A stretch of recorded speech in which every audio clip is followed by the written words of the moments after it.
Do you think you'll ever buy a home? If I go to the bank, I know those people, they won't help me. Wherever you are in the world, everyone's going through the same thing, a housing crisis. Here in Mozambique, it's so much worse because of two things. One, climate change is destroying the houses that do exist because the East African coastline is really prone to cyclones. And two, the interest rates are over 22%. It's staggering. No one can afford a home. The biggest problem is not that people are poor, but the problem is the systems. I'm here to learn how blockchain and NFT technology can help conquer this crisis by allowing investors worldwide to help build affordable and sustainable housing for the developing world. This is the Grand Hotel in Beira, Mozambique. It was once the opulent playground of the Portuguese colonizers who robbed the Africans of their country for over 450 years. Today, it's home to 3,000 squatters. You can see individual families living in each of the hotel rooms. It is the face of the housing crisis here in Mozambique. And over the next 15 years, the population of this city is expected to double. The housing crisis is only going to get worse.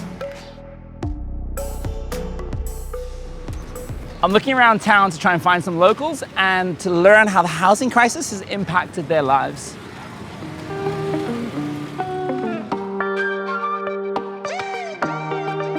So this is the local fish market, and this is how a lot of this community survives. How are you? This is good to eat? It's kind of salty.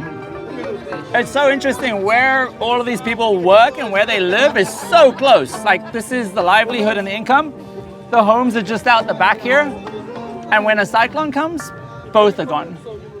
What is happening here? I'm fixed up engine here. This is your workshop? Yes. It looks like your building survived the cyclone fine. No, I not survived from cyclone. This is his new house. If another cyclone comes, do you think this will survive this time? No. It's not strong. Hey, bud, what's your name? My name is Tony. Tony, Yusuf, nice to meet you, bro. So this is your store? Do you see a future where you would own a home? Do you think you'll ever buy a home?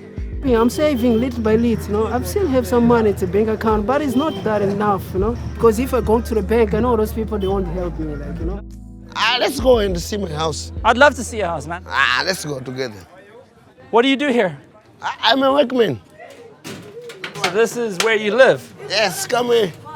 I can see how this structure will not keep a cyclone away. It's me that I do this for. You built this yourself with your own hands? My hands. Wow. This is my family, all of them, these ones. They suffered with the cyclone die. What does the cyclone look like? It was very bad.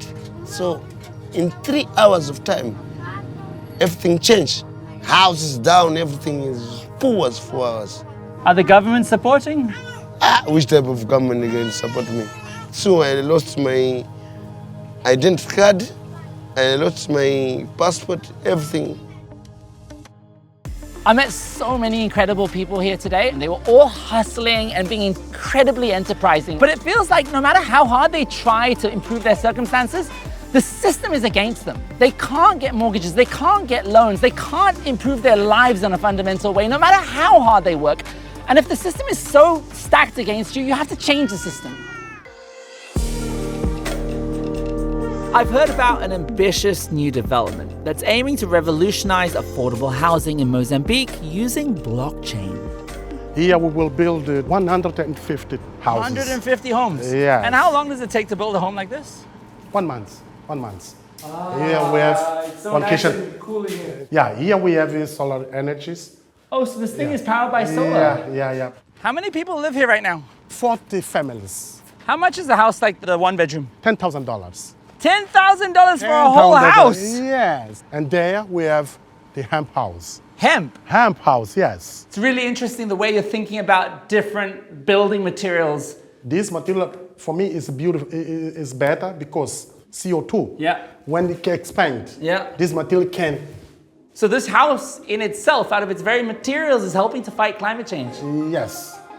That's amazing. Yeah. Oh, this is the best bit so far. Yeah. I think it's really nice to see it from up here because you get to see a community. This kind of housing is definitely revolutionary in the way it's built, but even as cheap as 10K, getting a bank loan is still way out of reach. But developer Richard has found an innovative way to shake up that system. Wow, How are you? you can see the whole project from up here. This is almost half of the entire project. So I've met people that are earning $200 a month.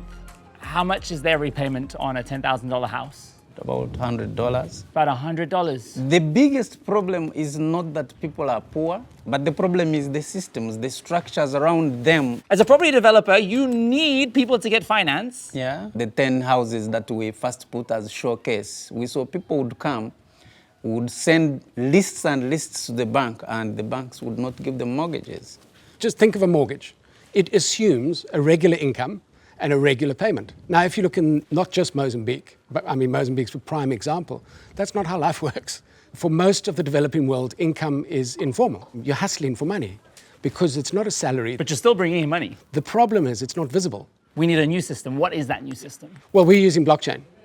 And the whole thing around that is that we're using NFT technology to digitalize that portion of the loan that then makes it liquid and tradable, and then the flows go back to that NFT. So it is a portion of the loan.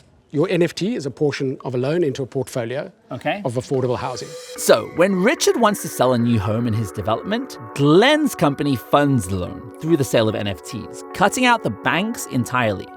So NFTs are a loan for hustle culture. Exactly. Yeah, absolutely. Exactly. If we're going to really address this problem, we have to address it at scale. That means we've got to raise billions of dollars. This is a business opportunity, a significant business opportunity. This is $1 trillion business opportunity.